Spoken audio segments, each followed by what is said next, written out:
Welcome to another episode of Talkin Shop. Today we're joined by a bit of social media sensation and master tech, Captain Jack Spanners. So thanks for joining us, mate. It's a pleasure. Yeah, so do you want to tell us a little bit about you and your background and what you guys do? Well, basically I started out as a car transport mechanic. Yeah. I've done that for 12 years, left, went on to recovery, roadside recovery for 2 years. Yeah. Then went back on the transports for 4 until I decided to start my own company. Yeah. So yeah, and this is where I am now. Nice. And we see on your Instagram stories 3 o'clock in the morning finish last night. Yeah. And then I was saying, Aaron, when Jack got here, I was going to message him this morning like, oh, don't worry, mate, don't rush. There's no rush. Just come in when you're. He's in the gym, 7 o'clock. It's absolutely mad. He's a machine. Yeah, you should. So every day I try and do something that I don't want to do. Yeah. And I lay there and I thought, so I didn't get in bed till about 4. Yeah. And I knew I had to be here for 9. And I thought, right, we'll get up. And I thought, should I go gym? I shouldn't go gym. And I thought, well, got it now. Yeah. Get up, go. Yeah. And I've got it out of the way early. Yeah. The thing I didn't want to do, I've done. Yeah. Because if you're doing loads of hours, it'd be easy enough for you to just go, I'll tell you what, I'll knock the gym on the head, and But it's a spiral then. Yeah. Because you allow yourself off that once. Yeah. Then the next day it's harder to get out of bed. Yeah. The next day it's harder. Yeah. And then not only that, you're pushed back. Yeah. If I turned up late for this, it's not good. Yeah. It's not good look. Oh, well, right. And your reputation is what it's all about, isn't it? Yeah, of course. Yeah, I get that. Yeah, and we were saying, obviously, it's like, when you do get to 10 o'clock at night, 11 o'clock at night, we were saying when you got here, weren't we? Like, you could easily just say, no, I'm not going to do this one. I'll come round tomorrow. But like you said, today's Friday, you're here, then you've got other things. My problem is I promise people too many things. Yeah. And once I've promised it, I've got to do it. So it gets to 11 o'clock at night. Yeah. And I got those 2 inspections in rugby, I think. I can't not go. I told them I'd be there. And again, it's about reputation. I'm the guy that turns up. Yeah, of course. Yeah. I'm a little bit like that with some of my demos, aren't I? And Aaron must look at my calendar sometimes and think, I do. This is a geographical nightmare. What is he trying to do? And I'm like booking 2 in at Heathrow. I'll go to Gatwick and then I'll have a meeting in Romford.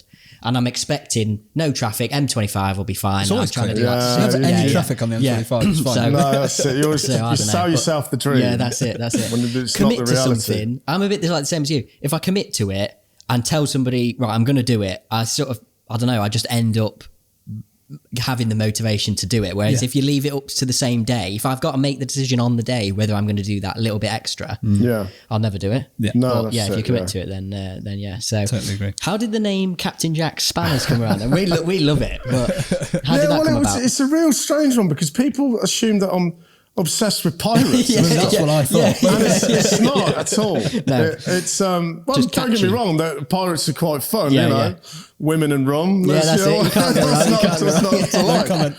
Yeah. But the what it come about was there was there's a guy called an old boy called Mickey Edwards, who was a truck driver at ECM, and this is where it stemmed on. So I actually went to, funny enough, a pirate festival, and it happens every year in Brixham in Devon. Oh, I know. Yeah. And it's just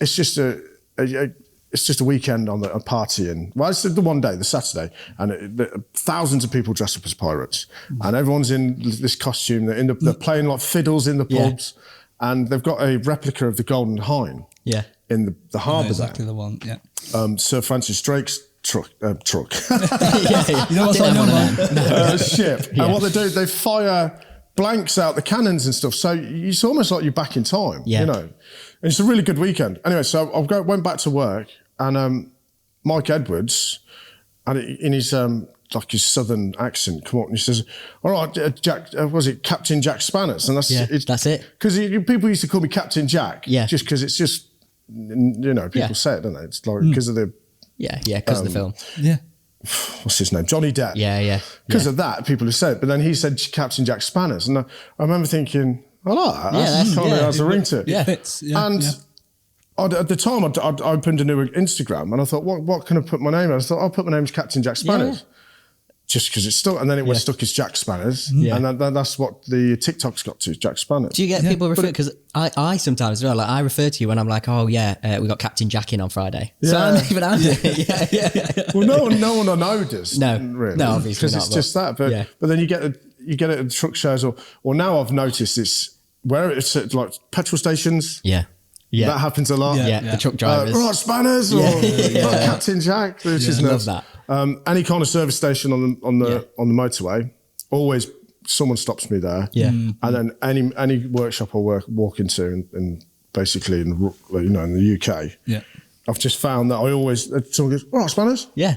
Oh, here's it going. Yeah. And you don't know if you know them or not. Yeah, But then you go, oh, it's got to be from... It's got to be from that. That must be quite nice there to be recognised. Yeah, it is, because it breaks the ice, and I get to chat to so many different people. And I'm such a mechanic geek. Yeah. I love everything to do with mechanics. You must be 3 o'clock in the morning. So to chat to the mechanics, and not only that, like to become friends with a lot of them. So there's a following, we chat, and this is the thing with people, when you work for yourself, and you know other people that work for themselves, we all bounce work off each other. Are you in Coventry? Yeah, I'm in Coventry today. I've got a job, can you look at it? Yeah, sure. And then the same, someone gives me a job, one of my clients is down in London, I know to ring, say, Ace Fleet and stuff like that, and I'll ring and say, can you get to this? Yeah, sure, no bother. It's a trust thing, isn't it? Yeah. Well, It's about who you know. In this industry, it is like that. You've got to have certain people you can trust to do certain jobs for you, and then vice versa. Gain that respect back, and obviously being recognised. That's pretty cool. That's why I do all the truck shows. I go to, especially now I own my own business, I go to all the truck shows because it's that saying, the more hands you shake, the more money you make. Yeah. And it really is. I always go to a truck show and I come away and my phone's ringing from contacts I've made there. Yeah. Just walking around with a pint, and there's just relax. Hello mate, you're right. So just catch someone's eye. Hello, all right, bud, how's it going? Yeah. Hey, you're not doing too bad, are you? And then just chatting, and he says, well, I've got a satellite depot up near you. Yeah. Any chance you could, mate? You give us a call if you don't mind me turning you down. I don't mind you calling. Yeah. If you don't mind me not being able to make it. Yeah. Always give me a ring if you're in the area. Yeah, brilliant. And the phone it just never stops ringing. Yeah. If you're honest and set the expectation of, look, I am busy, I've got a certain amount of stuff to do. Yeah, you're that's never going to let anyone down. All my private clients keep me busy from morning till night. Yeah. As you see on the Instagram. Yeah. But I can, and it sometimes when you're up against it, stress doesn't have to be stressful, I don't think. No. Because sometimes I've got a full day's work and there's someone, can you do this breakdown? Yeah, I think, well, I can't. Yeah. No, can I? No, probably not. Yeah, I'll do it. And then you're like, but it's a buzz stress. Do it, yeah. And then I always I get in bed, like last night or this morning. Yeah. Get in bed after a shower about 4 o'clock in the morning, lay there and have a little Sun's giggle to coming up myself now. going, you've done it again. Yeah. Like, how did you do that? Yeah. Good for you. Because trust me, when it's about 1 o'clock in the day, I'm thinking, I ain't gonna get this done. No. Yeah. Who have I got to let down today? Yeah. I ain't gonna. But then I've just got to work through it. I tell you what, no, I'll do that before that. Yeah. And that way I can do. Yeah. And then I get in bed and I go, how did you pull that off? Yeah. Right, you got 3 hours. Get some sleep. And the thing is as well, obviously, becoming a technician, I don't know what it was like for you, but obviously I have this conversation with a lot of technicians that have gone solo, gone on their own, obviously set their own company up, is you've got to learn all that aspect to it. But something you obviously say is that if you love your job and it doesn't feel like you work, you can't beat someone who doesn't feel like they're working. No. And that's it. You can't. You can't beat someone. You can't outwork someone who doesn't feel like they're working. Yeah. There's no competition there. Because while you're absolutely really digging deep, thinking, I can't do that. I'm not doing another one. If you think I'm going to be in for 7 in the morning, you can forget it. Yeah. The whole time I'm just like not stressed. No. Just like, okay. Yeah. It's 11 o'clock. I can get them 2 done. Like for instance, people work 8 hours in a day, but a lot of people can't comprehend there's another 8 hours in that day. Yeah. There's 2 days working every day. Yeah. Really? Yeah. Well, Great. 16 hours isn't a terrible shift, really. Yeah. No. There'll be a lot of people watching this going, shut him up. It really isn't. But no, and that's fine. If you're working for someone, doing 8 hours and going home, that's great. Yeah. But if you're trying to, like me, I'm trying to build my company up. Yeah, of course. Yeah. I wouldn't argue 16 hours a day is, it's necessity to be able to, if you really want to make it work, you've got to be doing those kind of hours. And that's the thing. People say, we were talking on about it earlier, people say that, oh, you're going to work yourself into an early grave. I'm like, no, I'm trying to work myself into an early retirement. That's the point. These are my productive years. And in the infancy of your business as well, now is the time when you've got to be building the trust up from the customers and getting a good reputation rather than, as you said, letting people down. And not only that, like for where I am now, so I'm 33 years old. So I'm old enough and wise enough, if you know what I mean. And with that, I've got 18 years, just coming up 18 years experience. So I've got the experience and I'm still young enough to do it. You know, I've still got 10 years to work like a beast. And it not really affect me. My knees not get bad. And so now is the golden time to do it if you're going to achieve anything. I've got a mate of mine who I said, and he's a bit of a free spirit, loves his traveling or whatever. And he sees your younger years as, no, go out and explore and go and travel and take loads of holiday and do this, that and the other. But which is great. If that's the life you want to live, that's great. But like, I'd like to say, I've got children. Of course, And if I was to go, so I've got kids. If I was to go, right, I'm going to go traveling. One, it's not really responsible, is it? Because you should really be children.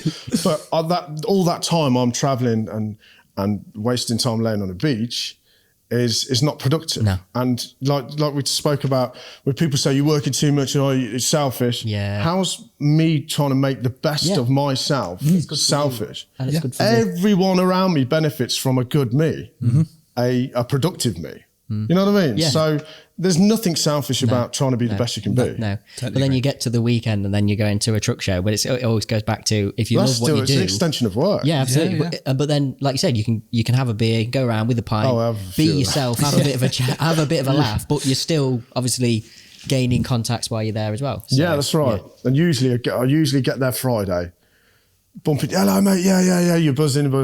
Then I do a bottle of rum, like a pirate. Do a bottle of rum. I wake up Saturday like, oh my God, I've done it again. What is the rum? Is it Captain Jack? What's the? There's Captain Morgan, but Captain Morgan's. That's it. My rum is Appleton Estate, Jamaican Appleton rum. Estate. No, I've been to Jamaica twice, and it's the rum they sell out there, and it's just the best. And every time you just have a sip, you're on the beach in Jamaica. It's beautiful stuff. I want to do Jamaica, but it's really bitter, so you have to be careful with it. No, I quite like the sweet ones, to be honest with you. But so how long have you been running Heavy Tech then? So probably, God, I don't know now. So I ran it for a full year alongside my job. At ECM. So I worked in the day at ECM. So let me go back to the start. Basically, I was flat broke after I got divorced and stuff like that, and I was flat broke. So I still pay for all the house and everything, and I don't live in it. You know, there's a lot of expenditure, a lot of pressure. And it got to the point where, and with me and the lads at work used to joke, I'd get my pay slip, and I was never in the red. Everything was paid. But I looked and I was like, "You'll go on. How much you got this week? 16 quid. For the week. Wow. That's my money. £16. And I remember thinking, and I just want to beat myself. This is so unfair. I have to do this. I have to do that. It's so unfair. And I thought, and it's once I start to change my mind state and I go, look, like this whole thing. There's another 8 hours I'm not working. I've got tools. And there's hours through the night. Why are you moaning about having no money? Go and make some money. You know, make more money. You haven't got any, make more. So that's what I'm going to start doing. It's like you just said, changing your mindset. You're so programmed from leaving school into the 9 to 5. I'm going to go to work. I'm going to get home from work, and then I'm going to do my own thing. You have got to break the mold. You have, and essentially work in your And the thing was, you know, and I think you've got. Especially with maintaining my job as well, I was always there back in on time, because it's only fair. He's employing me. I am the one that's doing like extracurricular stuff activities on the side. So I have a duty to turn up to work on time. So I'd literally still wearing my overalls from work. And my van would be parked outside work, and I'd clock out, get my van, go and work through the night, and come back in the morning. Start my shift. And I think that's the only way I got away with it, because really you're not allowed to work for someone else. So my argument was, I'm not working for anyone else. I'm working for myself. I'm not employed by anyone else. I'm employed by. I'm just. And a lot of people say you got to be careful. You got to be careful. You get sacked. I'm like, well, one, if I get sacked, I've already got a job. Because I've already done it. I didn't have the clients that I had then, but the other thing was I just thought people say you need to be careful. Like, be careful of what? Like, it's my life. How can you say after I've clocked off that I'm not allowed to fix trucks? Not even about earning like more money. It's like I need to build something for myself. Like that's and often a lot of people are kept in this that mouse cage of better not. I'm not going. Who's to tell you can't? You know what I mean? And in a year, so worked alongside. So I've done that for a year with my friend. I need to credit Nathan for this as well. My best friend Nathan. He was the one that pushed to start it because I've done this before. Roadside recovery repairs, and he says, "Rock, we need to do it. There's some money in it." And I said, "There is, yeah." I says, "But it's a lot of hard work with it as well." Don't open that can of worms, Nate. It's horrible. It is horrible because you are working. There's no finish time. No. There's no finish time. You know, my saying is, we don't stop when we're tired. We stop when we're done. And that is because there is no finish time. It's over when it's over. So, and he's going, "No, it'll be fine. It'll be fine." And I was the one dragging my heels. And we brought a van and started it. And then, of course, once I'd started it, I had to go all in with it. So and then what happened was, as it went on, because I can work till the early hours, it doesn't bother me. Whereas him it did, and plus he had I didn't have a missus at the time, and he did. So it was causing him trouble with his partner, and we'd go out on Saturday, Sunday fixing trucks, and he'd have no weekend, and it was and it weren't. So it was ideal for me to carry on with it, and I carried it for a while. But then there becomes a thing like we're 50-50 partners. But at that point we weren't anymore. Because he was doing, so he'd do 2 Saturday mornings a month, and I'd be doing all of it. So and then it was kind of like, well, where do we go from here? And we had a bit of a bust up. And we decided that maybe it'd be best if I bought him out. And so then it would just be no bad blood. He can walk away fine and carry on doing what we can still remain friends. And if there's any big jobs, we can go straight down the middle on. He can come and give me a hand. And so we're still best of mates. But it was just he just got a house and he just got engaged, and it's just weren't fit. You got. And I totally understand. I said to him, like, Nathan, I totally get it. You've got to be mental to want to do this. And I am mental. I'm obsessed with making it work because I jacked my job. Because we both worked in the same place. I quit my job. He remained there, so he still had a job. I didn't. So this is on me. This has to work. There's no it not working. That's not up for discussion. What's the saying? Diamonds are made under pressure. It's not up for discussion. It's gonna happen. I think when you certain people, when you're put in a situation where there is no choice, I've got to do this. I've got to go for it. That's when either makes. And it's a lot of proof to myself because I was extremely ill mentally. I had a bit of a breakdown. About 3 years ago. Really bad, wanted to end it at most mornings. And I used to cry brushing my teeth in the morning. I'd cry in the shower. I'd go and fix the truck. I'd go, "Yeah, brilliant, mate. Yeah, cheers, sign there. Thank you." Get in the van and cry for 5 minutes. It was really bad. What stemmed that? And you know what? The only thing, I look back at it now, it's because I went through divorce, was broke. I'd made some really bad decisions, which were all my own fault. You know what I mean? And looking back, I tell people now, like, if you're depressed, it's because your life's, you feel shit because your life's shit. So can you swear? Can't swear. We'll dub it. You feel terrible. Because your life's terrible, and that's exactly how it was. I didn't realise at the time. I thought, the world's out to get me, and this isn't fair, and all this, and pointing out. It wasn't until I stopped pointing in. And going, hold on a minute, you've got a lot of work to do, mate.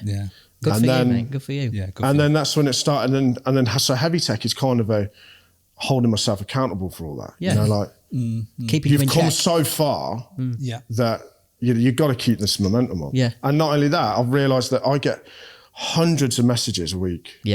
Literally hundreds of messages from people because I do all I talk about on social media and TikTok two things that I'm an expert on. Yeah. My own mental health, which I am an expert on, and trucks. Yeah. And there's nothing else. I don't talk about it like religious, political beliefs or let's not do these days. Or current news affairs. So when I get mean comments and people not liking me, I'm like, you only don't like me because of my personality. You know, like, I've got no other reason for you to dislike me because of my and I'm quite forward, and I can understand. I can come across as a bit of a. Well, I think you're in the industry. I don't think there's many people like you. For the most part, I get quite a warm welcome. Yeah, because all I do is talk about trucks. Really, I mean, how offensive can you be? Well, it's a passion and it's a career. It's a job. But it's one of them. But I get a lot of messages from people. Young lads and lasses, there's a hell of a lot of girls, and I'm a big advocate for females in the trade. Massive. It's a lot to do with my social media because my partner Jodie, she's a truck driver, and she will outwork most men, and same with a lot of girls we know. And I don't see that any reason why turning spanners. All right, sometimes it can be quite strenuous, but there's guys, there's grown men that I've had to help and do things with before because they just haven't got the dexterity or the height to do it. I mean, that's got nothing to do with the fact that he's a man or a woman. Yeah, no. Can we just point out as well, by the way? Look, there we go. Talk about short. My feet are down. I can't even sit on the chair. So it's just, and so I get a lot of messages of people like one saying that they feel that I've inspired them. Yeah, which still baffles me because it's only just recently in my life that I've kind of got things together. And you feel like, I think, well, don't feel like you haven't got it together and I have, because we're totally in the same boat. I've still got a lot of work to do daily, and there's always things that pop up in my head. I think I should work on that. I could be better than I am in a certain field or something. And then a lot of lads and lasses talk about like the mental health thing that I've spoken about before. And sometimes I get hundreds of messages come through, and you see me, I'm always working. So I can't stop in one position, stand there and read and reply to all these messages. So I kind of scour through and go, and it says, hi, I need help. So in message requests, hi, I need help. And I go, oh, open that. Because if it is like a mental health one, and they're in a bit of a, hi, I need help. I've got a DAF with I'll reply back to that. That's not an imminent danger kind of thing. Well, you don't want to miss these things. So if I put a story up, I'll get people respond to it, laughing face. And so I'll have a meaningful message from someone asking some good advice and think, right, I'll reply to that in a bit. It's just good question. I've got just the right answer for it. I'll put 3 stories up, 90 emojis to each one, and the message just gets lost down the pile, and you go, where was that message? What was his name? Kieran something? Because you're not able to go back to him. I bet he thinks I've just blanked him. And so it's very difficult. That's a constant worm wiggling in my head. Oh, really? That I think people, because and when I get to the truck shows, people go, I did message you, but I go, oh, sorry, mate. The thing is, and I have to explain to them, the thing is, if there's a way of like putting them in another box, because all you get is message requests, general and primary, but it's just it happens so quick. And if you're doing 16-hour days as well, I'm sorry, but you can't be on your phone whilst you're doing your job as well, can you? So I'd never get anything done. No. So that's the one thing I don't. It doesn't sit right with me because I want to get back to everyone, but I can't, and then I feel guilty. But then sometimes you have to just kind of put it to bed and go, well, I can't help it. And I just hope people could, maybe understand that might be the case. I think so. Anybody in the industry knows it's a tough job. And to be able to get back to everybody when immediately is obviously it's just not doable. You know what I mean? But good for you for being a with kids. Your own daughter. Of course. Dad, you're right. And you go, not bad. Wait for it. How much? Can I have this? And she cracks me up because she chases around the question. I'm on the phone. I've just got a spanner. Right, I'm under a truck. There's oil dripping on it. Liv, you're right. So I'm just going to. I think we're going to go to cinema there. All right, that's nice then.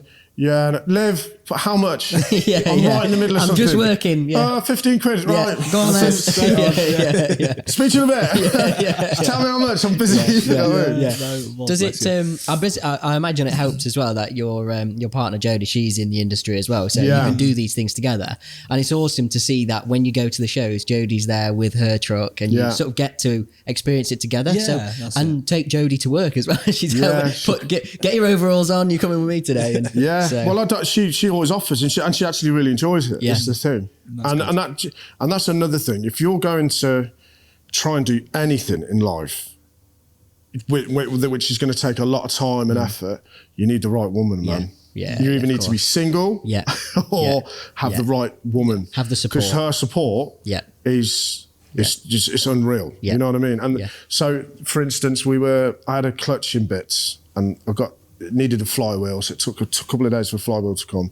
And I took my daughter and her out for the weekend, and then I knew Sunday night I had to have that truck back running for Monday morning. Now, I had all Saturday, Sunday to do it, but I thought I was away with them. So I said, right, Sunday night, I'm going to drop you back. I need to get this done. And they're like, no, we're not leaving you on your own Sunday night. We're coming with you. So they come into this dusty yard with an old Iveco. I'm working on it, and they both gave me a hand. Do you know what you need? You know what I mean? And there's that kind of support. And I got it done in double quick time. We were back before dark because of it. Wow. But I'd have been there well into the night for them. So it's things like that. And she'll get her over. I heard her, she was rustling. I was trying to concentrate, and she's talking to me and then rustling. What are you doing? And I could see she's got overalls on. What's she doing? And then she's got brand new trainers. So she put these plastic bags over her feet and taped some shirt. And then she because there's me going, she's annoying me. What are you doing? Is it? And then she comes crawling under the truck. I felt terrible.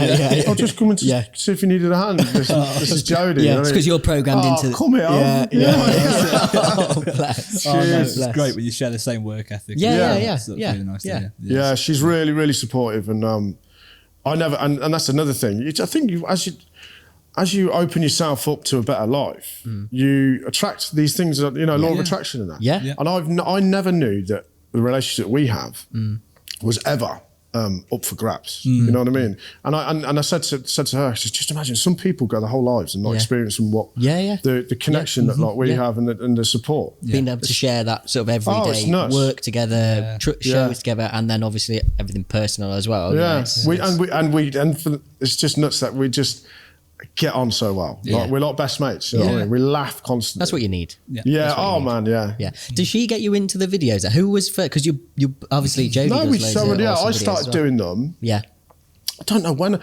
I've always posted on my social media because I've always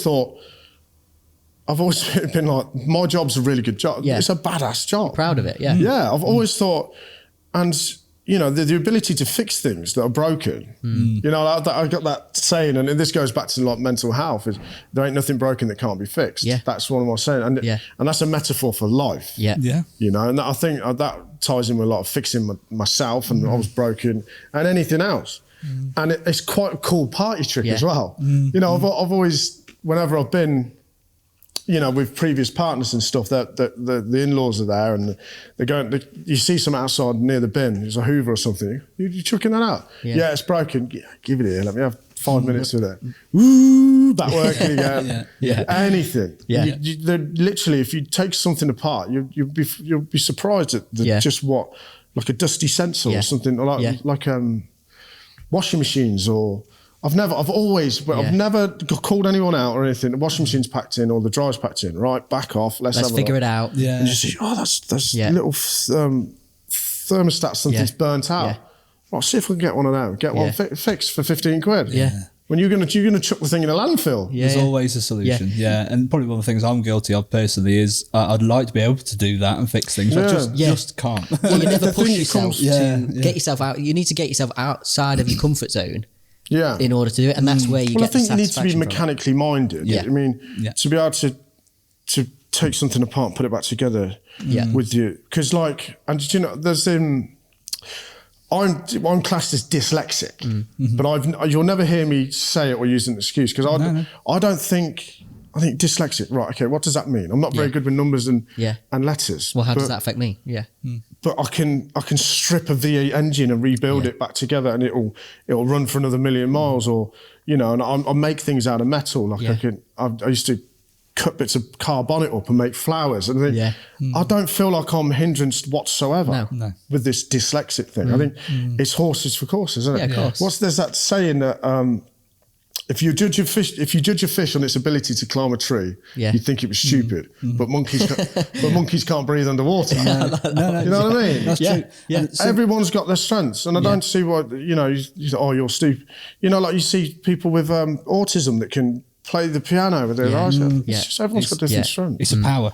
It's a similar thing with my dad. You know, he left school with dyslexic, and he was told, "You'll never be anything. You'll never do anything. The best thing for you is the army." Yeah. He thought, no, actually, I'm going the opposite of that now. I'm going to go and show you now that I can do it. Well, look round us here. And this is what he's created. The leading supplier for diagnostics in the UK, and have been for a very long time. And that was a power from being told. There's people's motivation come from dark places usually. You know what I mean? And it's like, you what? Yeah. You think, all right, I'll show you. You know what I mean? Yeah. Pressure makes diamonds. That's it, mate. Yeah. 100%. On the sort of the female techs as well, do you see more of them coming through? Yes. I do. Yeah. There's one at Volvo Coventry at the minute. I haven't met her, but I seen her through the window the other day. I thought, oh, that's good. Yeah. I speak to, there's tons that message me and keep in touch. Oh, awesome. There's one that suffered a bit of a bad deal with someone treating her badly at work, which was totally unreasonable. Yeah. And she messaged me, I shared it, didn't share names or the garage, but shared the fact that how it was totally unacceptable. Yeah. And I says, you know, let's get this girl into another place of work. She works out of Wolverhampton. And I was inundated with job offers. People saying, right, tell her to come to me, because she's year 2 apprenticeship. So she would have had to take on like a 3rd year apprenticeship at one of these garages, and the response from it was unreal. Oh, amazing! And it turned out, I don't know too much about it, but I think it kind of, they seen it in the garage, and it kind of wormed away to getting the guy pushed. Yeah, because they wanted to keep her. But there's tons. There's so many. I don't know. I don't really see it or hear it, but I think it's because because people know they won't wash with me. This whole thing about women in trade, about how it shouldn't be. No one says it to me. No. And certainly the guys that I've worked with in the past would never. We've all had children, all had daughters, and they would never wash with them. No. And whenever a woman's come into the workplace, there's never been catcalling or wolf. No. Because there's always been, you know. How can you not act? How can you not keep yourself composed when a woman walks in the room? Oh, what's up with you? You know, and there are a lot of people, there are a lot of small-minded men. Again, they're stuck in this mould. But all it takes is one person in that shift to go, oi, what on earth do you... Embarrass, I won't do that again. And then everyone else will go, that doesn't wash it. No. So how do we get more female techs? How do we get more of the girls through? Social media. Show them that it's cool. Show them that it's actually a pretty good job. Yeah. Because you must get a lot of satisfaction from helping, like you were saying to the technician a second ago, that you were able to help and actually find plenty of other job offers for her and open. But I don't think like looking at it as, I think it's wrong to be like, oh, they need help. Yes. They don't. You know, we don't need to do them a favour. The only thing that needs changing is just a few people's mentality of what's acceptable and what isn't.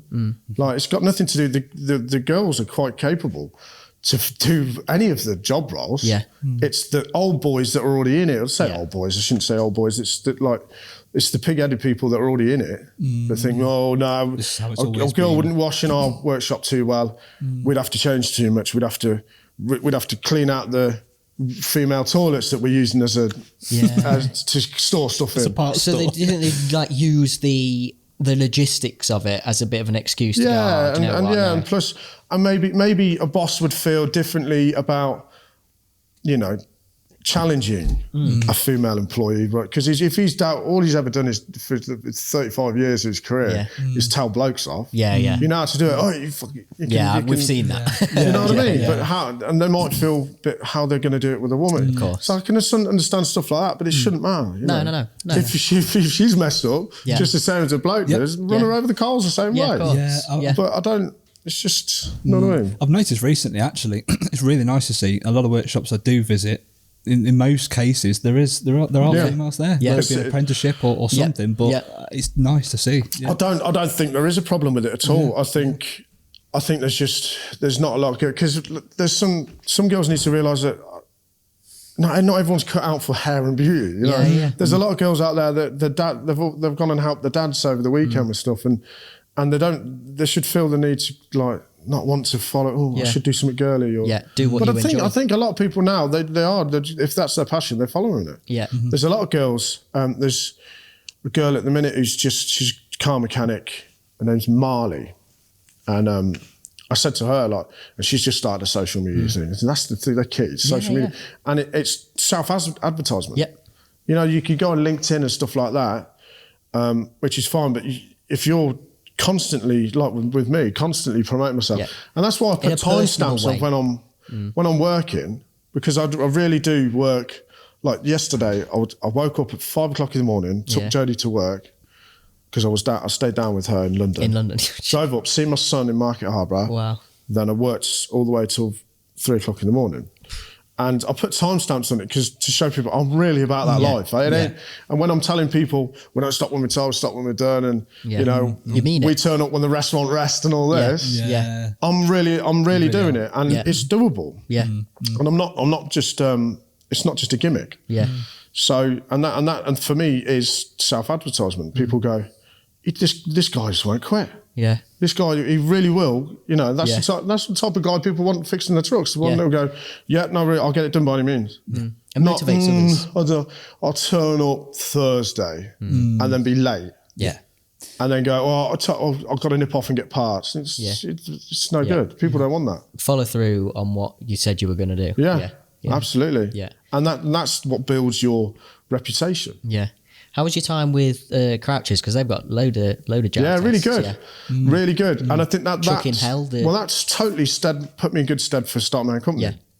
Because I'd worked in the workshop for all those years, but Crouch Recovery was out on the road. And you are opened your eyes to out the gate. You're sent out, and you're expected to work on every product: Iveco, DAF, Scania, Volvo, and not only that, you'll be going to a motorbike in the morning, then an ice cream van, then a gas tanker, cement truck, and then in the afternoon you'll be sent to Oxford to help them jump to get a Challenger tank that's been stuck in a field for 25 years by spraying Easy Start into the engine, stuff like that. And you're like, this morning I was on a motorbike, an ice cream van. Now I'm starting a tank. It's anything. And because you're doing like the hours I'm doing now, I was doing them at Crouchers, 16 hours a day as regular. Right. And I was on the brutal shift where I was on 1 day on, 1 day off call. Oh. So I'd do 22 hours my day on call. Then come the night off, it's 7 o'clock, you're falling asleep in your chair. And then and then you're back out again the next day. And it really is that phone is like a hand grenade. It is going off, just a matter of when. So you get home after you finish your day, you think, 6 o'clock, I wonder if I get called out tonight. This is how green I was at the start. I was on call, I wonder if I get called out. And I'll get in the shower, phone ringing. Hello? Yeah, it's a police job. You need to be there within 25 minutes or, get dressed, rush out. And that got to the stage where the phone, you'd be staring at it. You'd be watching TV and you go, why hasn't that rang yet? That would have rang by now. And then you start to relax. You go, right, okay, what should we watch? Bingo, out. And it's brutal. It's hard, But I've done 2 years there, and I'll tell anyone, it's if you're planning to have a long career and you want to do something like I've done, start your own company, I reckon going into recovery is a necessity. Go in, because in the 2 you'll get 4 years experience in 2 years. Because you're working double that what anyone else is working. And you're working on everything. The versatility of what everything. And plus you go into crashes, you know, and it's so you're learning to think on your feet. You get to a crash site and you've got to wind the brakes off on a truck because the cab is missing. And you've got to wind all the brakes off on the unit because they're going to suspend tow it. And there's police, there's fire, there's ambulance, blue lights everywhere. You've been blinded by blue lights, and you got to get. And it's a mad rush to get those brakes off because it needs to be pulled to get the road clear. So I don't know what the motorway, for every hour it's closed, it's something like a 1.3 million quid or something ridiculous. You know. So you're working under pressure. As well. And I've been to a recovery job before where it wasn't actually with Crouches, it was with ECM. The recovery team were pulling out our truck that had gone over. They were pulling it out the central reservation, and the road workers were laying the barrier as it was coming out. It's like, it's quick.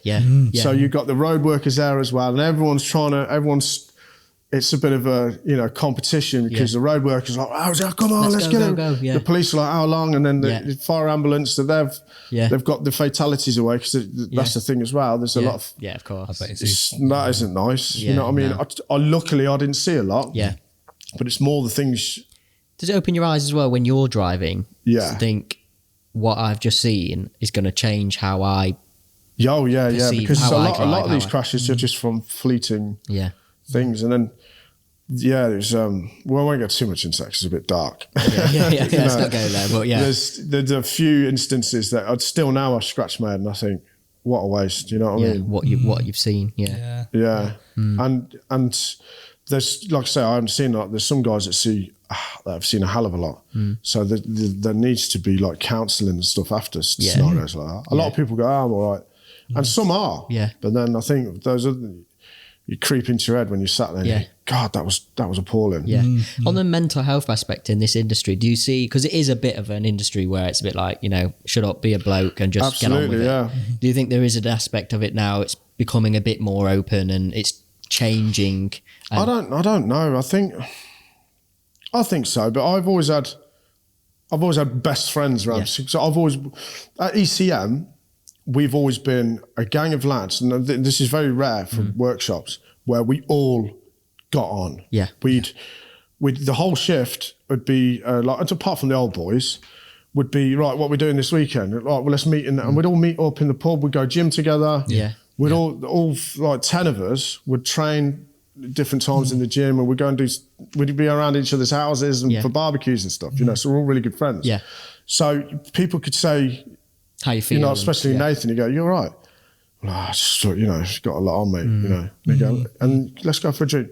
So it's always been, I've always had like quite good support like that. It gets you through, doesn't it? But you do clam up a lot, and there's a lot of blokes that won't talk about that. And I think especially for young lads as well, mental health is a big issue. But like I say, you still got to perform. You still have to. And that's the thing. And you know, there's nothing worse than, I bet there's like 18, 19-year-old lads now that split up with a girlfriend, and that's the end of the world. And they're not allowed the phone on the workshop floor.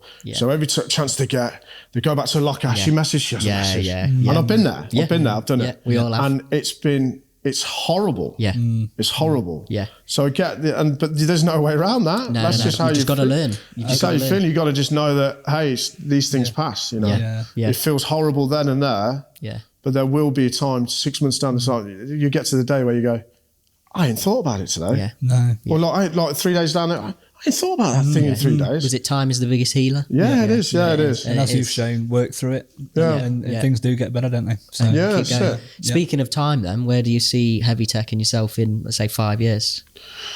5 years, what will I be? I'll be 38. I don't know. I've said I want 6 vans on the road by the time I'm 40. Oh, cool. But I think that's more than doable. I think I should raise that to like 10 or something. You know what I mean? That's what I want. Would you still be on the road? Yeah, but I think like now when I'm doing all the hours I'm doing, I think set the standard. But this is the thing, you can't expect everybody to do it. Other people to work as hard for your company as you. Yes. That's like asking someone to love your child as much as Yeah, you yeah. do. Yeah. You know what I mean? Yeah. Because the company is your baby. Yeah. And no one's ever going to love that as much as you. No. So you can't expect people to be doing 22-hour days. Yeah. Unless you're paying them well. Yeah. If things go wrong, look, if you can do it, I'll pay you well. That's fine. Give them like incentive, yeah. But even still, that'll only wash for so long. Yeah. So yeah, I want good coverage with a good few vans, and I'll basically just try and go around in a managerial capacity. Yeah. Whereas like, say if the lads have got a big job on, right, I'll come down and give you a hand. Yeah. Or how you getting on, and bounce around and make sure people have got stock and make sure all the books are kept and the bills are paid. You know what I mean? Yeah. Because that's a lot of, like now, I'm a mechanic. I can fix trucks well. Yeah. I'm no businessman. No. Yeah. I'm learning that on the job. Yeah. And this thing winds me up, you know, when, especially now I've started my own business, it's never hit me more than ever, is what the hell were they teaching me in school? Yeah, I Tell say me this about all it. the time. What is it? Pythagoras or something? Yeah. Square root Why of am I whatever. learning? Yeah. Teach me how to do an invoice. Yeah. Teach me Yeah. how to do a tax return, because I've got Yeah. now and I'm doing this and I've got no idea. What I mean, is getting by. VAT? Yeah. VAT. Yeah. We Why don't not? know that. And Yeah. why Who's do I this need to tax do it man? after £80,000? And what's the And when I started the company, and you get your company number, your company URL number, your company registration number. I'm thinking, why have I got so many numbers for this? And then you try and do something and go, have you got this number? And you go, well, that's not that. No, I haven't got that one. Well, where's that? Where do I find that? Yeah. Oh, you have to apply for a form to find. Oh, Yeah, I totally agree with that. oh, it's nuts. When do you do- It's almost like it's made hard on purpose. Yeah. Yeah. That's it. But I'm learning on the job, and I've realised now that I've employed my sister to do the books. Yeah. I was just about to ask you, Because I do you can't. doing their own? Because I'm doing it. I'm thinking, no, I can do it. Because I do the t-shirts, hats, and hoodies. Yeah. They've kind of took a back seat at the minute because I'm just So busy with I'm like, everything what we're else. going to do really? I'm not going to pay the bills by doing hats, t-shirts, and I need to concentrate on the company. Yeah. And do that. So I've realised that I can't do it all, and what I don't want to do is find myself in trouble. Yeah. So offload a bit of it. Yeah. You know what I mean? Yeah, no, good for you. Good for you. I was going to say to you, if you're getting home at 3 or 4 o'clock in the morning, by the time, and then getting into bed and the sun's coming up, when are you doing all your invoicing? Yeah. But you've got that. I do, when I go and see my son in Market Harbour, I park on the high street and go into the Wetherspoons. Yeah. And I have a breakfast and I do a good chunk of my invoicing there. God. In there, and I think, and I actually quite enjoy it because I sit in the window. Yeah. And the cars are going past, and I sit having breakfast, and I do just bosh through the invoicing as quick as I can, and then I try and do it as I go as well. Yeah. But I've got about 12 jobs I've done yesterday. I've not done anything from. No. You just need to keep a note, registration Remind time. yourself. Yeah. Right. I can do that over the weekend. Yeah. Then. Do you find yourself, is it difficult for you to switch off? Because and I think you're the same. It's difficult when I'm outside of work, and I'll be honest, I was with Ellie last night. We were walking the pups that we've got 2 little puppies, only 4 months old, and I'm on my phone and I'm replying to someone on email, and I just can't stop. I don't think you can when it's your own firm. Yeah. Well, these days I don't set an alarm anymore. I did today because I didn't want to be late for this. But I don't really set an alarm because I get in so late that usually the first call off a client wakes me up. Yeah. Which is around about 8 o'clock. So I don't really set an alarm. No. But so when I try and explain it to people, and it's not like I'm the CEO of a national company, but I am the job. And my mornings, my day's work starts when I wake up. Yeah. Because I'm getting that first call, or like breakfast, sort those invoices out, or chase that. And that's another thing, no one wants to pay you. No. So I need to be chasing, they haven't paid. And that's right until I go to sleep. Yeah. The whole day I'm working. So it is, I don't have a start and finish. No. Do you get like people going, I'll put you on 90 days? Yeah. Well, and all those parts you bought for me, that'll be on 90 days. And it's like, I will go on to that as I get bigger. Yeah. But no, right now, because I'm starting out, I see that as a bit of not an insult as such, but like I'm just starting out. Cash flow is really important. Yeah, of course. Not that I know anything about how businesses work, but I know again, you're learning on the money job. coming in and retaining it is better than less out waiting for it. Yeah. So it's kind of like, so if I do it for a new client and do a breakdown, I say to you, it's payment on a completion. Is that all right? I'll head off no, that's fine. So that's fine, I'll take it on. And then some of the guys I look after, I've got a couple on months, which is fine, because I just work the whole month for them, accumulate everything in an invoice. And then another one's on 2 weeks, bi-weekly, and just I've got a few on 2 weeks as well. Nothing over a month. Yeah. I wouldn't have anything over a month. No. It's too hard to look at. It's all manageable. And only when I get bigger and I've got other people working for me, that's fine. Yeah, it's different. Yeah, and you can do certain customers you'll have different relationships with. There's a trust element to it, and you'll know who you can do what with and whatever. So you work that out. Well, my whole business model, because I've done the recovery breakdown side of it. Yeah. I didn't want to be running around doing headlight bulbs, going from Coventry to Derby to do a headlight bulb. No. It's just, it's not good work. No. I mean, you can charge your hourly rate and stuff, but it's just a lot of... So I realised what I didn't want to do. There's a challenge aspect to it as well. You want to be challenged. Yeah. But also, I know I could see what I wanted to do, and I wanted to do more compound work. So I'll come in. So most of my clients are... As such, I've gone in, I've said, right, I'll look after your trucks. They've got 10, 20 trucks. I'll put them on a service schedule and you won't need to worry about it. I will, whenever they're due, they'll be inspected. So they keep in time with your 6 weekly or 12 weekly or 8 weekly inspections. Then when the MOT is due, I'll pre-MOT it, get it ready for test, it'll go for test. Yeah. And with that, I'm their sole mechanic. So the book stops with me on all the kit, so I get it up to. So a lot of them, I've gone in and the stuff's hanging. Yeah, and I've had to get it up to put it right, and keep it that way.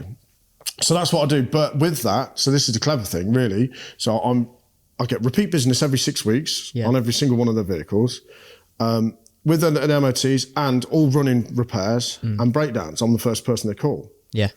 So that you're getting all of that instead of getting one person that you just do breakdowns for. Yeah. You're getting the whole pie. Yeah. You know what I mean? Yeah. So that's what I've decided. That's what I wanted to do, and I've got a few on that scheme. So, and like I said, I say to them, always call. Oh, do that, Mike. Always call me first. I'm always fiddling with this all the time. So. Always call me first, but they know I'm very busy. If I can't make it, you'll have to ask someone else. That's fine. Yeah. But generally, I'll tie it in. And plus with that, I charge a little bit more for the premium of the fact that I look after all your kit. Yeah. So it's not like, so if they got in, say, another company to come and do their inspections, it'll probably be a different guy turning up every time. You don't know what the last person did. And you don't know how good they are. You don't know how thorough they were. Yeah.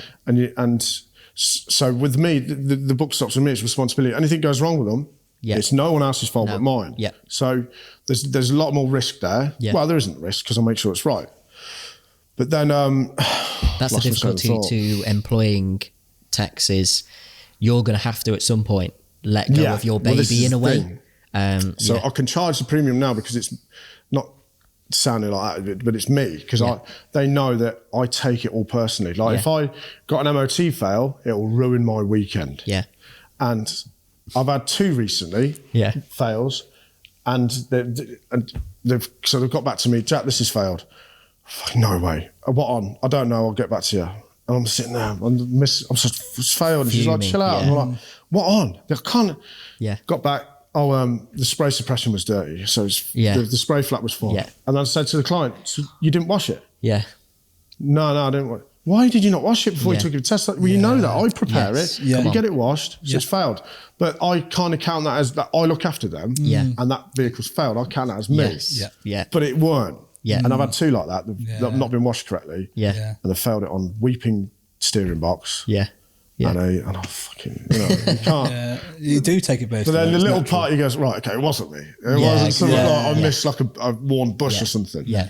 It's a bit of pride, a bit like maybe a bit of OCD as well. It is. I think it is a lot. Yeah, it is. Well, it's quality rather than quantity, isn't it? But I think if you maintain that high level of criticism on yourself, that's how you get a good reputation. Because if you go, fuck it, whatever, or stuff it, that's not.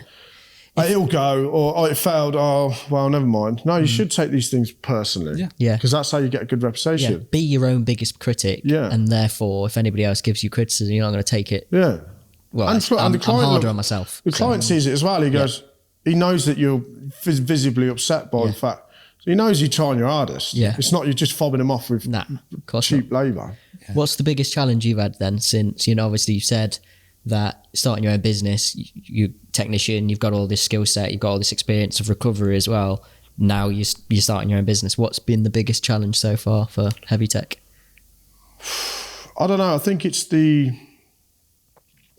biggest thing was basically me and Nathan splitting and me having to buy him out. Yeah. Because that was the money, the investment for the next stage. Yeah. It was, we were already flying. So it's kind of knocked me back a year, if you like. Yeah. Yeah. But it's one of them, it's not, it's nothing, don't cry over spilt milk. Yeah. It's if fine. It don't kill you, make you stronger. And it's one of them like, okay, you want to play that game? We can just make more money and work harder. Yeah. Not saying Nathan played that game. He didn't. He's quite entitled to what he wanted to do. Yeah. But like I say, I had to pay him a big chunk off. Quite rightly. He needed to leave with something because I know that this is going to be successful. And he knows that too. Yeah.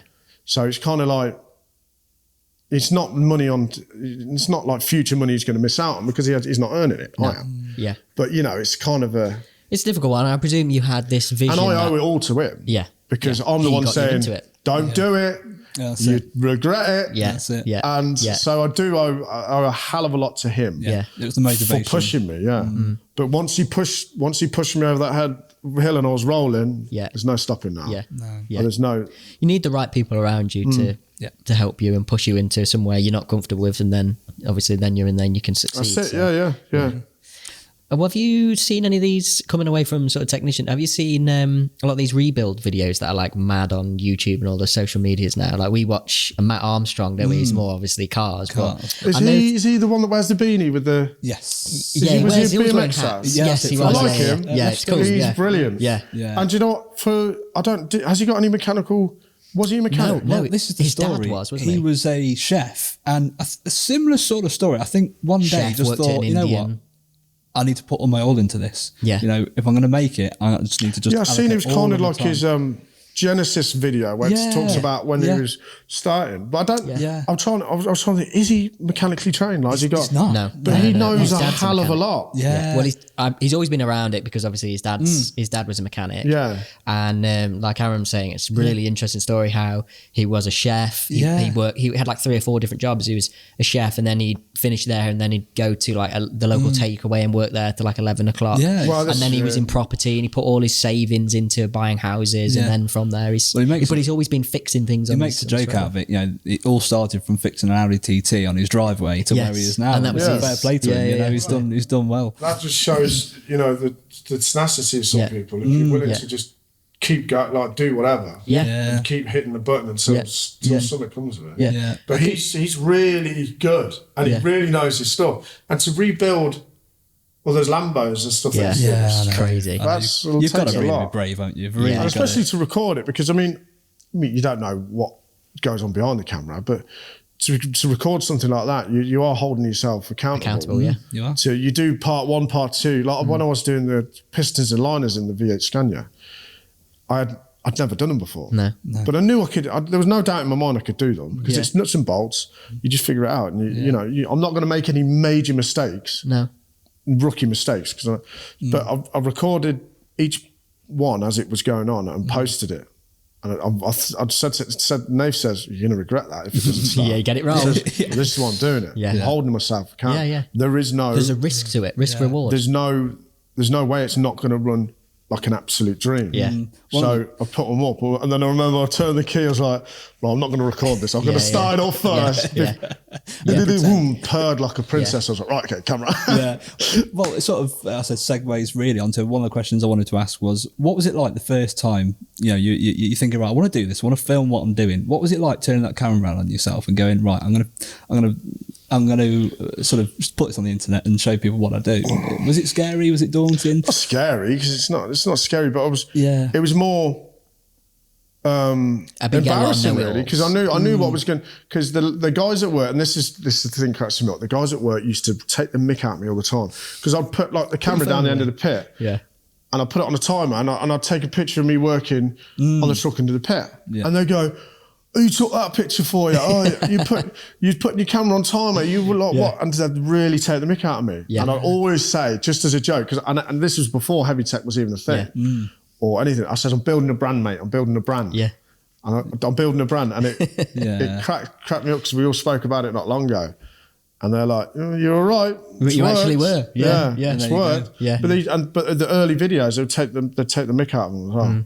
They'd go, mate, and you'd like proper discouraging as well. Some of them. Oh, mate, do you not think that's a bit? I'm like, and then part of you goes, oh, right, yeah, maybe it was a bit too much. But then as it's the momentum grew, and the attraction grew, like I got a lot of attention through likes and things. I thought, no, stuff it. Everyone else, other people put some absolute nonsense on the internet. Oh yeah.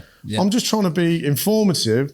And one of the main things I think if you'd see all the way through the videos is I'm trying to show the younger generation that it's actually a badass job. Yeah. And not everyone is equipped to be a doctor, a solicitor, or an aerospace engineer. Yeah. And I think what happens with this generation now is they see, right, they're not capable of being a doctor or a solicitor. Yeah. They haven't got that in them. And then they see videos of these like Logan Paul and people just acting like idiots and becoming millionaires. Yeah. And they forget the in-between bit. Trying to replicate They think that I can't be a doctor, but look, this idiot is making millions. Yeah. And they go, the idiot, everyone wants to be an idiot these days. Yeah. No. And idiot people sells. Forget that the people, there's a fine art in working with your hands and we need people that lay roads, and we need people that do plumbing and mechanics. Yeah. Yeah. And it's not, there's no shame in working with your hands. No. And if you, it depends, and it's totally what you make it. You could go to, like, this is the thing, I've never driven to work once, ever, in my whole life, and this is gospel, even hungover to the max. I've never driven to work going, oh, I've got to go to work. I hate this. Yeah. I hate this. I've always been, I'll be right when I get to work. Yeah. I've loved it. Yeah.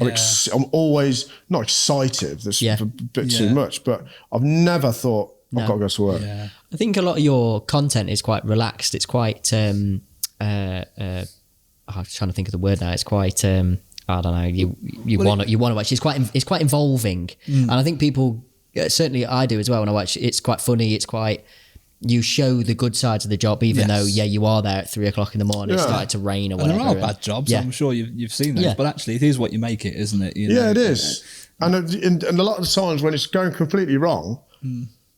There's sometimes you have a bit of wobble, but for the most part, you get a buzz like, how am I? I've got no idea how I'm going to fix this. Yeah. And then it comes with that tenacity to go, I know, I don't know how we can do this. Yeah. But we always do. This is going in your head. Jack, we always do. Yeah. We always do. So figure a way. Yeah. And sometimes like some wiring faults. And I'm sure Jaltest will help.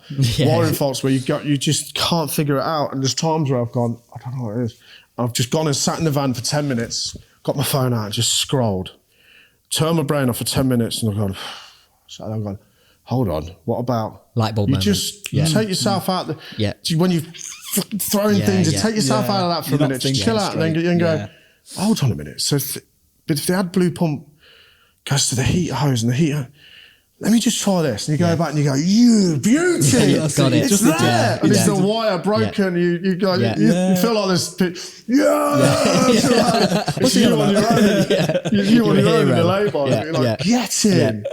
Repair it, start it up, boom. And I'm the man. I am the man. You know what I mean? Sometimes just... From 10 minutes ago, you're crying, weeping. Yeah. Well, maybe that's why I asked you about the whole rebuild videos. I watch all of them. I have no idea. I don't know anything about aircraft, but I'm watching, repair videos and all sorts. But I noticed you did a video talking about a sort of YouTube channel that you were going to start, and there was a trailer, and I thought, is he going to get down the route of, I tell you what, on my weekend, on my downtime, I'm going to rebuild this scanner here, or no, I do. Everyone's been telling me I should do the YouTube, get into it, and I think I should, because there's a good opportunity there, and there's obviously a lot of interest in the videos, and I think it's doing it on a longer format could be good. Yeah, it's just finding the time. Yeah, of course. And you can have the cameras. Finding the right job. Yeah, because people employ me, pay me by the hour to go and fix their trucks. Yeah. Now you can't turn up and go, I'm going to fix your truck, mate.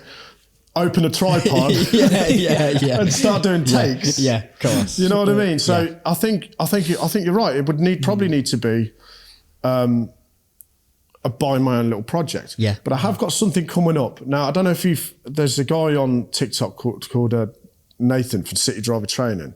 It's big, big ginger guy. Yeah. And he was at the end of the videos, now let's get trucking. Yeah. He teaches people to drive it. trucks. But he started he started that about 3 years ago. And it's gone to strength.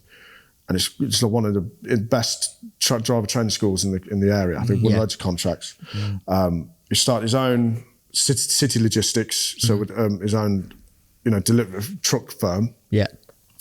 And I don't know if you told me what to say anything about that. But he's buying another. We'll cut that out. Another form. No, it's fine. He's buying another form of vehicle. I'll try and get around it. He's buying another vehicle that tows other vehicles. What are they called? But it needs a lot of work doing to it. Yeah.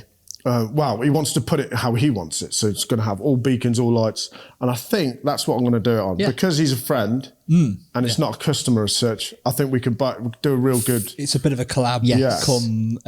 Yeah, and showing the start to finish from getting this, what is a bit of an old girl, but a good bit of kit, back to what is former glory. So I think that's probably what I'm going to do the YouTube on. Space. Nice. But it's another thing to think about or stress over. But like Jodie says, that saying you can show the measure of a man by the measure of like how big his problems are. And I say to her, it's just too stressful. She's like, but stress is like I said, stress doesn't have to be stressful. It's good stress is pressure. You've got to be pressured to make yourself do something. So I will do it eventually.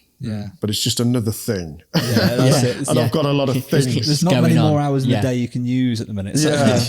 Well, no, I don't think that's. I don't think that's true. Like, I didn't realise, especially when you're working that extra 8 hours, and then I get home and then, like, say I've got to get the t-shirts out, the hoodies out, and I think, and then when I get to the end of the day and I get it all done, I think there really is more hours in the day. There's no more hours. No, there is. There is. You can find it. Depends what you're doing. If you really want to, you can find it. Because a lot of people, a lot of my friends they'll do the day's work and they'll go home and they'll sit on the PlayStation and fire run little men around, little make-believe men and shoot bullets at each other for 4 hours. And I think, gee, what a waste. The time you could have spent else. You could really be, and like I say, these are your formidable years. Like, But then again, that's fine. If that's what you want to do, of course, that's fine. Not everyone's cut out to try and...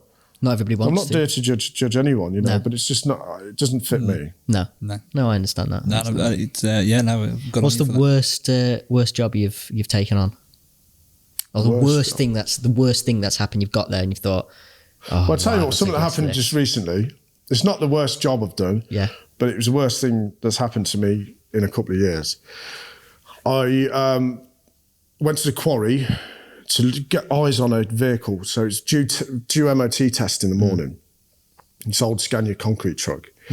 And I wanted to just check the lights because it's an old thing, it rattles and it could blow the bulb elements. Checked all the lights, going for test, 8 o'clock in the morning. So this is 9 o'clock at night. Brilliant, looks good. I'm reversing it back in the bay and I see there's a dumper, a front shovel dumper here. And look, and I'm trying to go into the bay, but I don't want to go off the edge. And I'm reversing it back. There's another, I've cleared that dumper, didn't see the dumper next to it. And it's got a front scoop like that. And as I've turned it to go into the bay, where the side of the front shovel has gone behind the front step of the vehicle and tore the headlight, the whole front panel off it. Dear. From the step, damaged the step.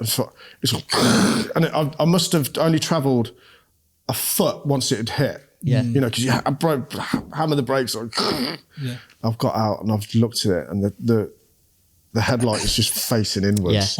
And it's test in the morning. I was like, oh my God. Oh dear. In those moments, do you get a bit? Because no, it's one of them. The hat was on the floor. There's no one else in the quarry, just me, and I'm screaming. I bet you can hear the echo out of the quarry. Because not only that, it's set me back so far. It's MOT, so you're wasting MOT slot. Then there's the thing you can't get away from. It's embarrassing.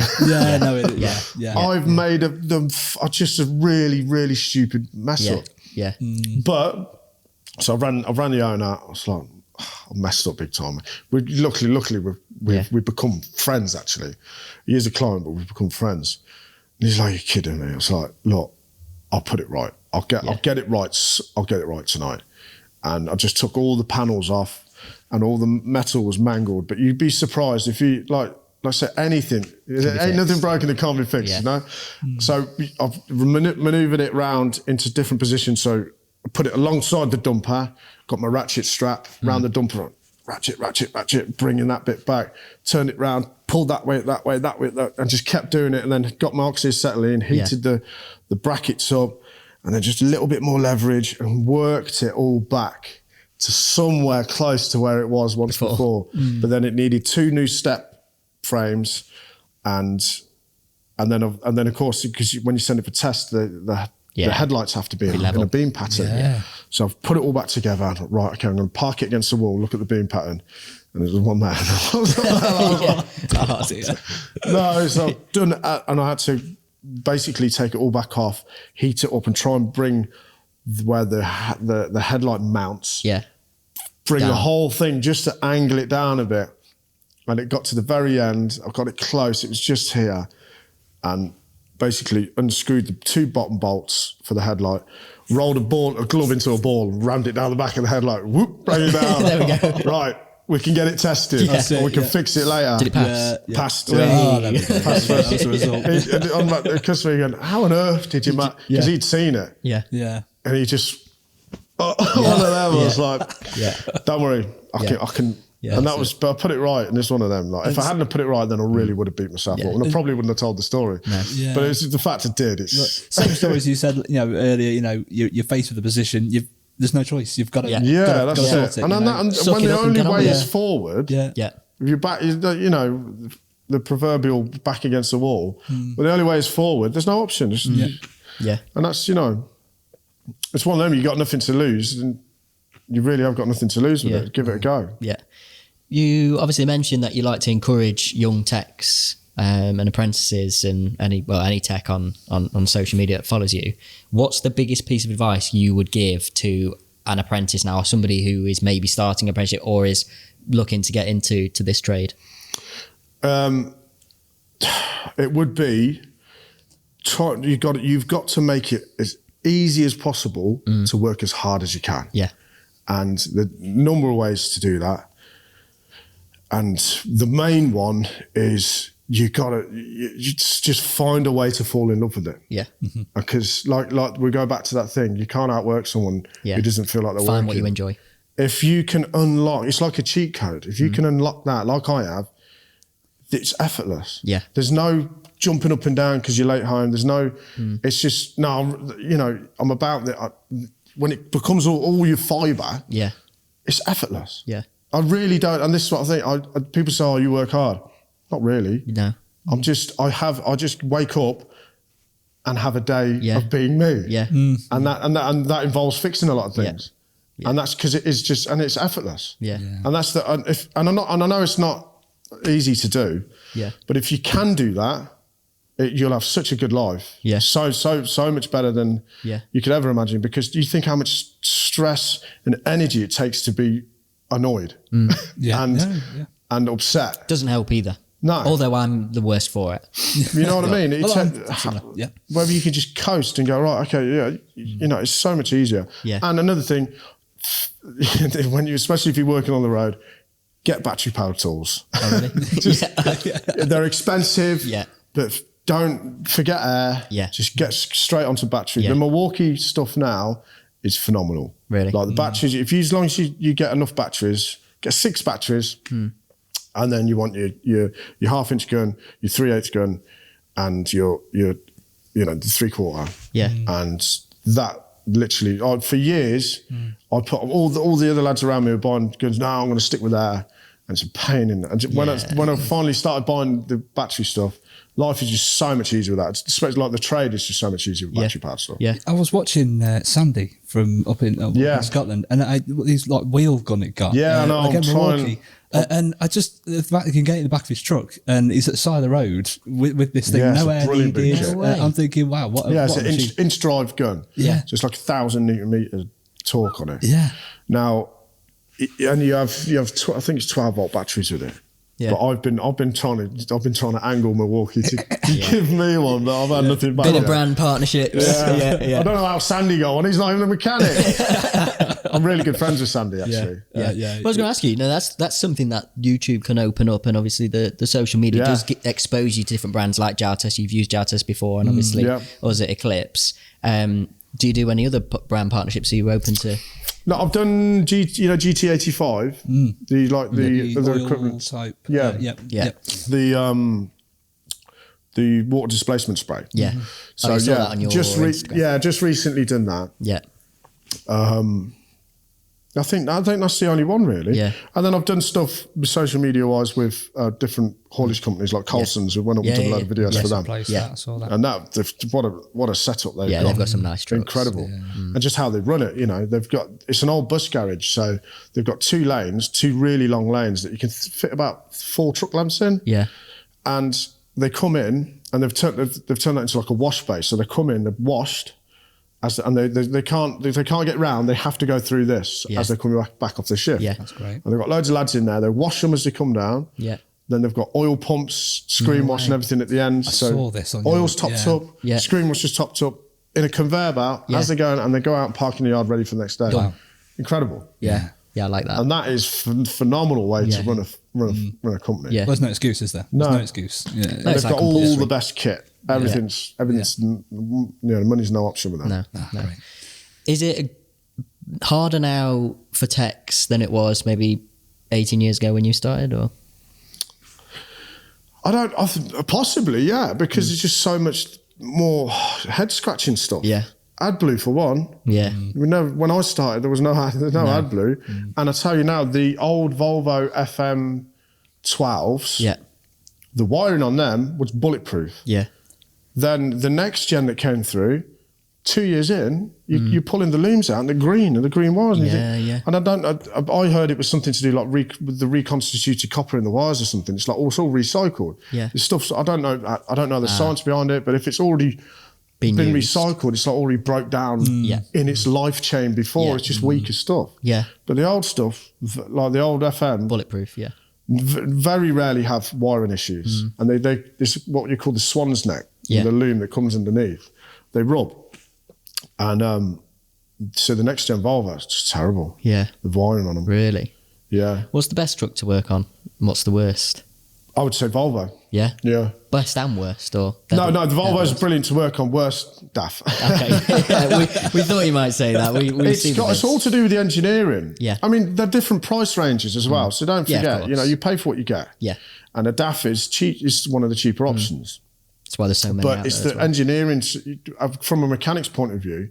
When you're doing a job on it, you look at a Volvo, and it's like a mechanic. Yeah. Engineered it. Yeah. They're like, right, okay, well, we're going to make that easy to get to. Yeah. And they just really thought about it. Yeah. When you work in a DAF, you think, what nutty professor decided to put that there, and then that bolt, instead of putting it on like a captive bolt, they put a nut on the back that you can't get to. Yeah. And then it's, and it's a 16 and why are you changing all the, why is the bolts, it's, it just gets frustrating. But then if you're a DAF mechanic, you know all these things, and you'll just be able to fly through it. It's just. I don't think they're bad. It's their price. Yeah, it's the price range. Point. Yeah, they are a bit cheaper. Yeah, but it's everyone. I don't know if you've heard of DAF. The da-dang, da-dang, da-dang. Yeah, Go on. I've seen that. You could go that. That keeps me awake at night. And whether you've left the door open, you don't know what it wants sometimes. If you've left the door open or in gear or something, or the lights are on, what do you want? What do you want? It's the same noise for everything. I saw a recent TikTok video actually, and someone had called their DAF Tunadon or something. It's like holding a screaming child, and you're like, tell me what's wrong, so I can stop this noise. And that's like a daft. It's a screaming child. Yeah. Well, the Volvo, the Volvos are probably best. Scania's worse. But then no, sorry, not Scania's the worst. Scania's are like second best. Scania's are good. Yeah.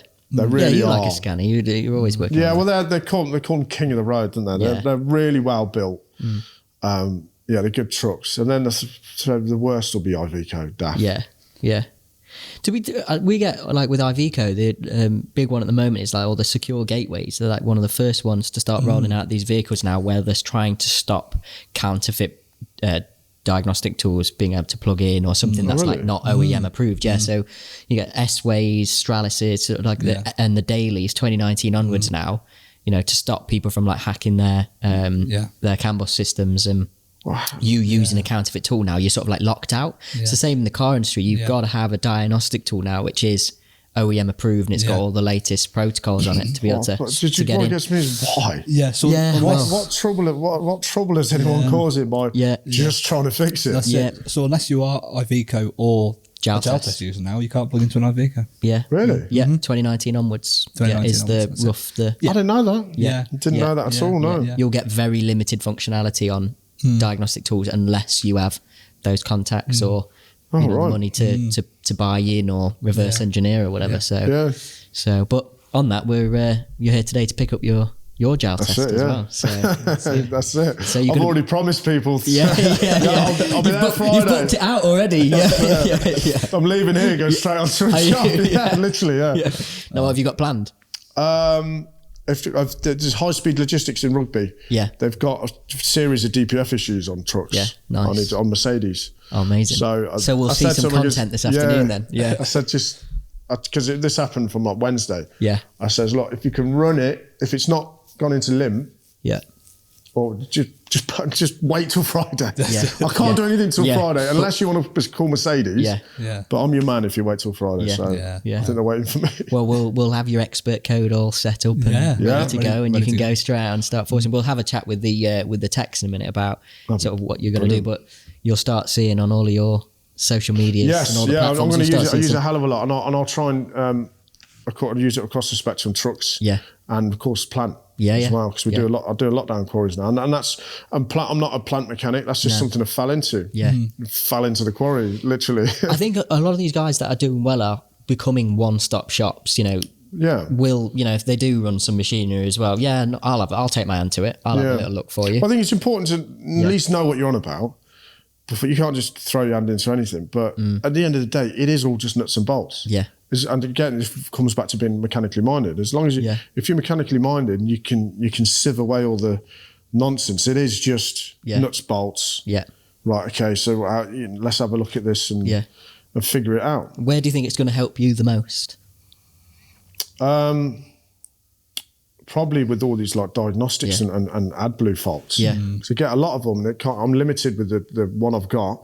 It's I'll turn away stuff. Can I have a look at this? I haven't really got the diagnostic tool for it. So I'll turn away work. So help me make me more busy. Cheers.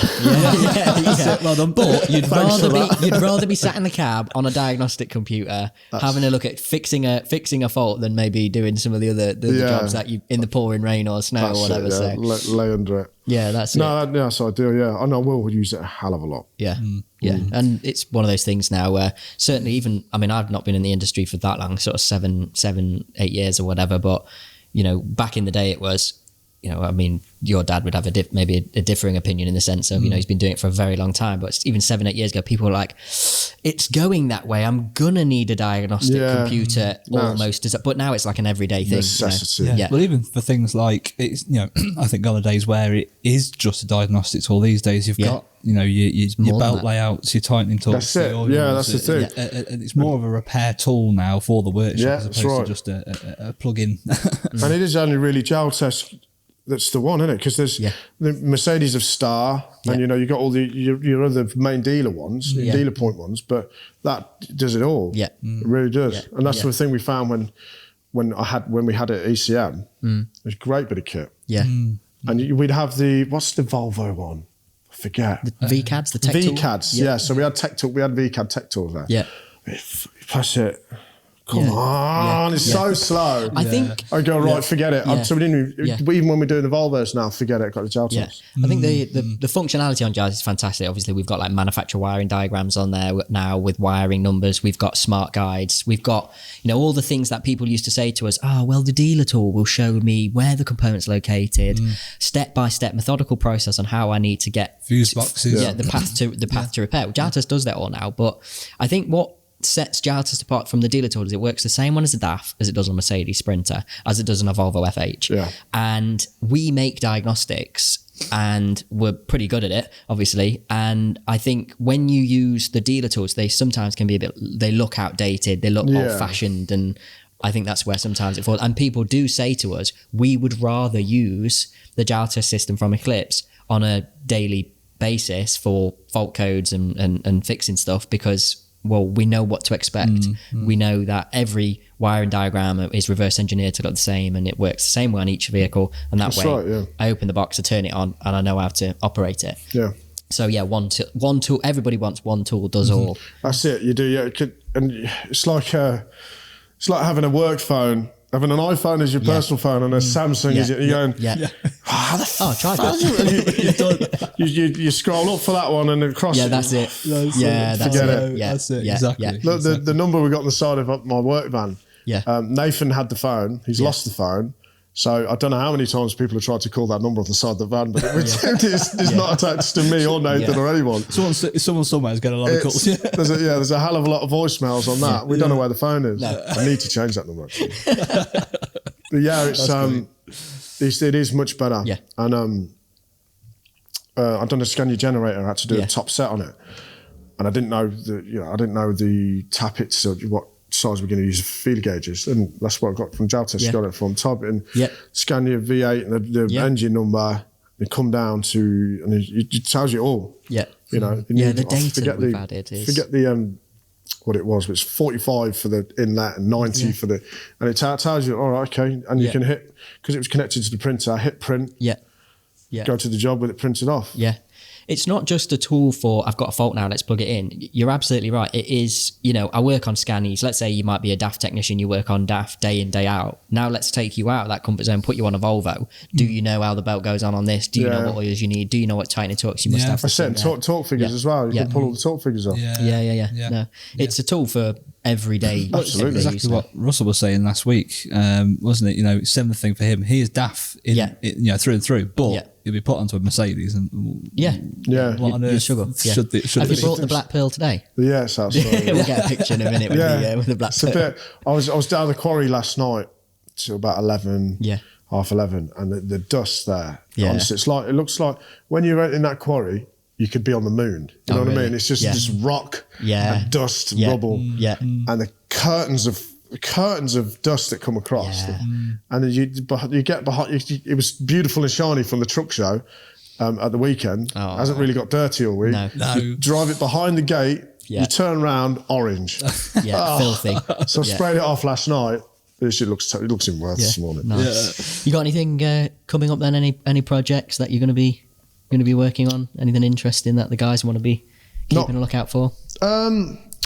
Just what's me and City Driver training, Nathan Remington from City Driver Training. We're going to do some bits and bobs. Cool. So that's interesting. And he's just got his Dodge Ram back, the big Dodge Ram. Oh, yeah. Makes my pickup looks like a Tonka. Do you like the American stuff? Not really. No, it's not really for me. But you should see the size of him. He's like the size of a house. He makes me... And then when we have photos together... And in videos, it does my head in because I'm 6 foot flat. Yeah. No one believes it. Really? He makes me look like a 5'10". Yeah. It does my nut in. And everyone else, Sean, Trucker Sean, Alex the Crane Op. So we're all friends and we go to and they're all Alex the Crane Ops. I think he's like 6'7". Really? Yeah. Well, he needs a Dodge Ram then. That's it. So he's got his Dodge Ram back and he's like, right, okay, I'm buying the full kit. We're going to jack it up. Nice. And put on it. Can you give me a hand? So I'm going to go and give him a hand do that. So we'll probably do a video on that as well. Awesome. All content, isn't it? Well, thank you very much for coming in. Right. It's been an absolute pleasure. We'll go get your Jaltest ready and then you can brilliant. Thank you. Get cracking.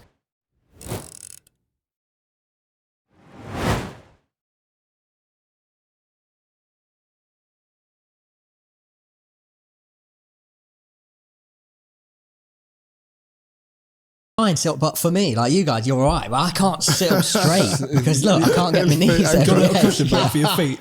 Like feet are dangling off his head. Look, if I sit on it properly, Make hats down. look, that's it. That's me sat on it properly. Look, I can't. Oh, It's mate, too- get him a it's stool. Put your feet on, Yeah. put your feet on the food. We actually said that. We said like when we Make it get a bit more comfortable, we should just do That's it, make it as that. casual as you like. We don't know how Honestly. professional it is. So you let the Sweet. Where am I? 12-year-old I'm looking at that one, aren't I? Yeah. Where am I looking? Just look Just at around. YouTube. We did one, didn't we? Where everybody was looking at the camera. It's like welcome to another episode of and it was all three of us were just like looking at the Why would you camera. look at YouTube, Yeah, that's basically? basically. Pretend Yeah. the cameras aren't there. Yeah. Like I've learnt that one. Otherwise, I just stare at the camera. So,